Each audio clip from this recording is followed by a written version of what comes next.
E na continuidade, no nosso papo aqui no AgroB sobre educação e profissão no agro, como que a gente pode imaginar uma área como a medicina veterinária sendo ainda mais ampla? A reprodução dos animais é o mercado também do agro. Como se preparar para essa área? Qual que é o caminho das pedras para se chegar à profissão como médico veterinário e conquistar aí os seus objetivos?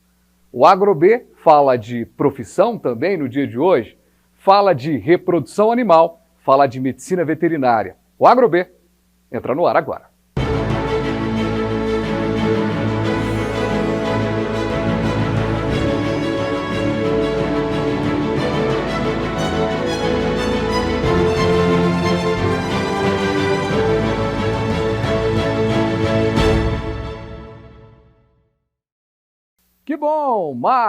Que bom que você está aqui comigo no canal Viver Brasil. Bom demais ter você aqui no 527 Claro HD, 9 Claro Analógico, no youtube.com/canal Viver Brasil. Estamos chegando com o nosso jeito diferente de falar sobre agronegócio e a gente vai falar agora com o Luiz Renato de França, médico veterinário, especialista em reprodução animal, escritor, professor. Obrigado, viu? Eu tenho dificuldade de identificar aqui uns personagens assim, uns entrevistados que tem tanta coisa para falar, mas é tanta profissão que eu sei que eu deixei alguma para trás, mas a gente vai falando ao longo da entrevista. Não, o mais importante é o que você já falou aí, né? Porque ultimamente eu lancei um livro, sou escritor, brincando com você que não tem ex-escritor, né?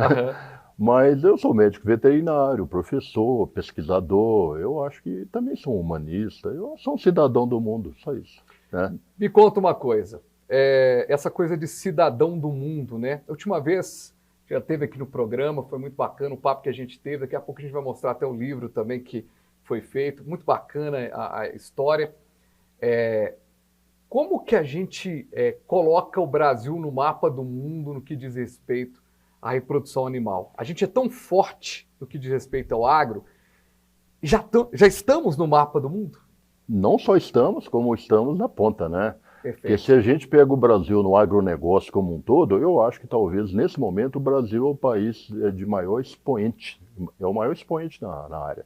E o agronegócio, a reprodução é muito importante, porque tudo tem que reproduzir para replicar, sobreviver, manter a espécie. No caso de medicina veterinária, tem um aspecto também de produção, né? Diferente da humana, onde é mais a produção de filhos, técnicas para combater infertilidade, mas na medicina veterinária nós temos um outro horizonte totalmente aberto, amplo e no momento assim com um potencial maravilhoso. Dá orgulho do Brasil nesse ponto. Eu perguntei isso, eu já sabia da resposta, porque a gente já falou desse tema aqui, inclusive com o próprio Luiz Renato, mas eu tenho que falar uma coisa super interessante. Está faltando mão de obra para essa área. Que curioso, né? A agropecuária, de certa forma, hoje está atrás de mão de obra técnica, especializada. É o crescimento que fez essa quantitativa de obras? Mas o mais importante do que precisar de mão de obra é ter mão de obra qualificada, né? Porque mão de obra tem aí aos borbotões. Gente para tentar a vaga tem, não tem gente preparada para ela. Eu acho que tem as duas coisas. Tem muita vaga, tem muita gente preparada, mas eu acho que ainda tem um campo aí muito fértil, porque quando a gente fala de reprodução animal, nós estamos falando de várias espécies. Nós estamos falando de pets, nós estamos falando de bovino, equino, suíno, aves, peixes, que também está conquistando um universo muito grande, animais silvestres. Então, cada vez o campo vai se alargando mais. Né? Na área de pet, então, a coisa cresceu muito, não só na reprodução, e também para combater os animais de reproduzirem. Eu estava nos Estados Unidos recentemente, tem uma incubadora, tem uma empresa lá, eu fui lá com um amigo meu, fiquei 2 semanas, e eles estão desenvolvendo técnicas para ter infertilidade de cão, gato e algumas espécies, que é um problema também.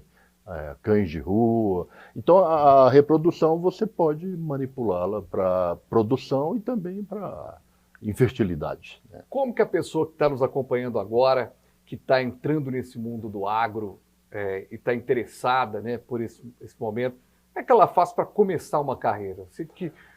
Eu sei, a gente está falando aqui de reprodução animal, que talvez não seja nem o ponto principal que a pessoa que entra na medicina veterinária queira. Acho que de cada 100 alunos da medicina veterinária que entram lá na sala, é igual quando a gente começa no jornalismo, né?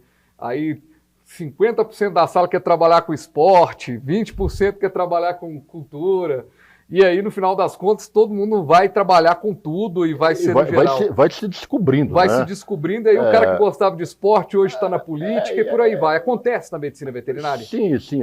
Antes de mais nada, eu acho que assim, existe uma certa vocação. No meu caso pessoal, eu tinha um mini zoológico em casa e quando os animais estavam reproduzindo prenha ou quando uma ave chocava que nasceu os pintinhos, aquele dia para mim eu não fazia mais nada.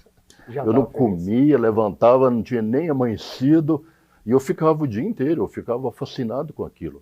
Então, assim, para mim foi uma trajetória natural. Mas ao longo do curso, as vocações também elas vão sendo moduladas, como tudo na vida, né? A evolução é porque você é capaz de perceber para onde ir, né? Porque também todo mundo que tem uma visão estática não é uma boa ideia.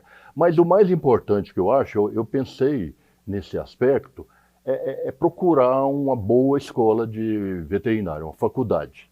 Em Minas Gerais, eu estava olhando dos dados recentes, eu achei fascinante, porque das 10 melhores escolas de veterinária do Brasil, 4 estão em Minas Gerais, que é o FMG, está em segundo, o terceiro empatado com a Unifesp, aí nós temos Lavras, Viçosa e Uberlândia.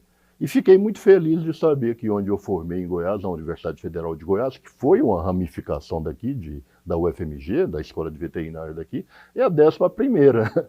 Eu falei, então, eu acho que é porque eu estou te falando isso, porque eu fiquei impressionado com um dado, que eu não achei esse dado bom. Eu fui num congresso de medicina veterinária em 2019 e o presidente do Conselho Federal de Medicina estava se orgulhando de ter mais de 400, quase 500 escolas de veterinária no Brasil. Esse número te assusta? Assusta porque é o seguinte, porque não existe qualidade nisso tudo. Esse é um ponto importante, por isso que eu estou tocando isso. Para você ter uma ideia, o Brasil ele tem em torno de 500 escolas de veterinária, representa 50% do mundo inteiro. A França tem 5, a Holanda, quando eu fui lá, a de Utrecht, os Estados Unidos tinha 17, 20 e poucos agora. Porque não é só preparar o indivíduo, que esses cursos são cursos que têm um alto custo. É um investimento de 5 anos, hoje já faz residência. Então é muito triste a gente ver uma pessoa que fez um investimento alto num local, é igual qualquer curso, né? Direito, jornalismo. Então eu acho que o mais importante para a pessoa ter um sucesso profissional é procurar uma boa faculdade. Pois é, esse boa faculdade é uma pergunta, é um negócio muito difícil a gente entender, porque se aumentou muito ali, aí a gente está falando de várias possibilidades. E aí tem aquela história, não necessariamente a faculdade federal, ela é melhor do que uma faculdade particular. Não necessariamente, pode ter universidade privada. Tem um ponto interessante nisso que você está colocando, que eu sou muito atento a isso naturalmente. Claro. Como o investimento nos professores, nos docentes, nas universidades federais é um investimento muito alto, então as pessoas mais qualificadas, até por questão de prestígio, elas procuram muito as universidades federais. Então os professores hoje em dia raramente se encontram uma boa faculdade veterinária que a pessoa não tenha no mínimo doutorado. Tem lugar que já existe pós-doutorado. Então não é aquele ensino mercantilista. Apesar que nessas 500 eu te garanto aí que 80% vira quase que curso técnico. Porque você não vai ter profissionais competentes para ser professor, porque conhecimento é transmitido, né? Então você tem que ter boas referências. Boas referências significa bons professores. Então eu acho que normalmente esses bons professores profissionais, eles estão concentrados nas escolas, nas universidades federais. Isso depende da área. Pois é. Tem a área de marketing, outras que tem as privadas que são muito, muito boas. Quando eu comecei a pensar essa discussão aqui no programa sobre educação, logo me veio o seu nome e me veio de outra entrevistada que teve aqui com a gente, porque a gente falou de reprodução nas entrevistas, mas tinha falado muito de educação na nossa última entrevista. E esse assunto no agro ele é muito importante, porque a gente está vivendo aí, de certa forma, um momento em que existem vagas, existem oportunidades e falta gente capacitada. E aí é colocada aqui uma problemática super importante.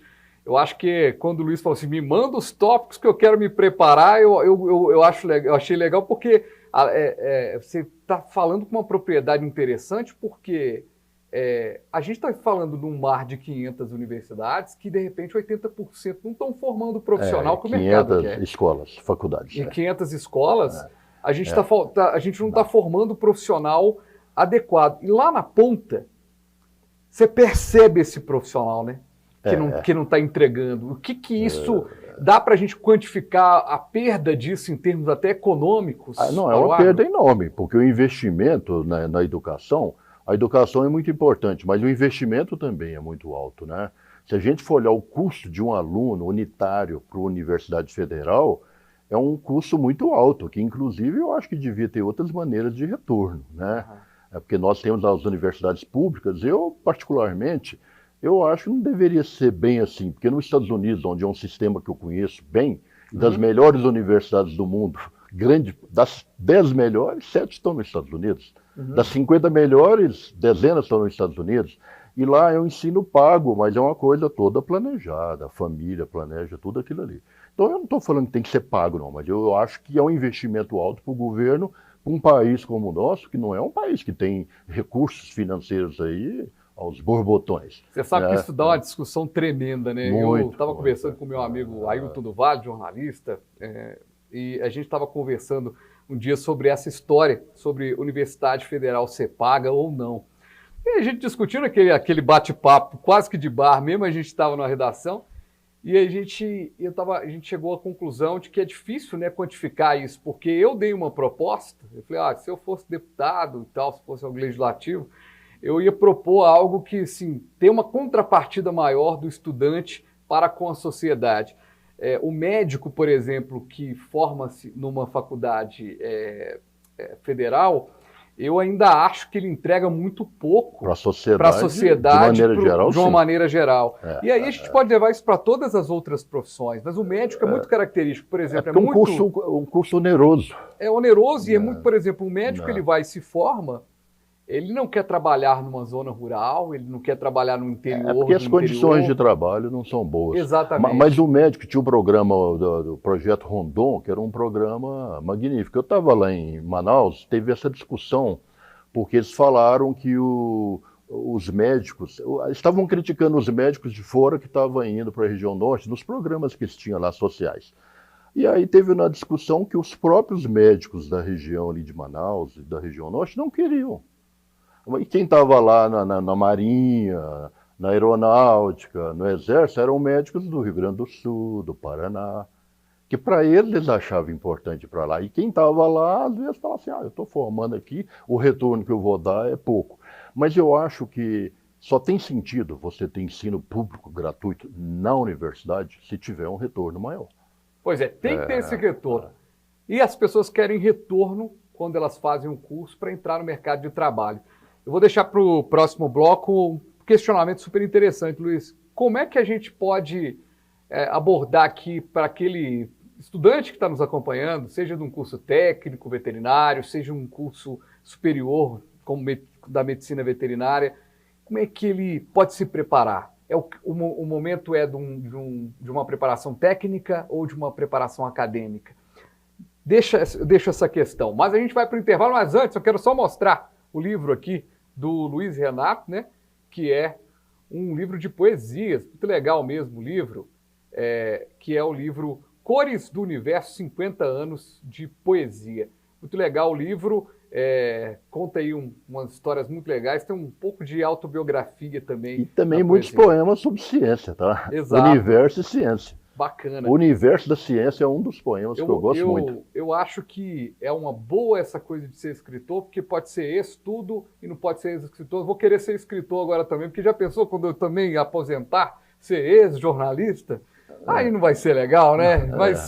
Mas uma vez médico, sempre médico, uma vez advogado, sempre advogado, uma vez qualquer profissão, né? É muito importante a gente... Não é à toa que quando você repara muito bem, quando você acompanha uma matéria na televisão, no jornal, lê uma notícia, O que vem é o nome da pessoa e a profissão. Olha como é que a profissão é importante, né? O advogado, fulano de tal, disse isso. E às vezes a formação, né? Doutor, pós-doutor, exatamente. em Harvard, Mas sei eu digo aonde. assim, para qualquer reportagem, você vai contar uma história qualquer, a moça está com o filho dela tomando sorvete na lanchonete, advogada fulana de tal, médico fulano de tal, ou seja, a profissão é tão importante e por isso a gente vai continuar falando sobre profissão no nosso segundo bloco, rapidinho aqui do nosso AgroB, o nosso jeito diferente de falar sobre agronegócio.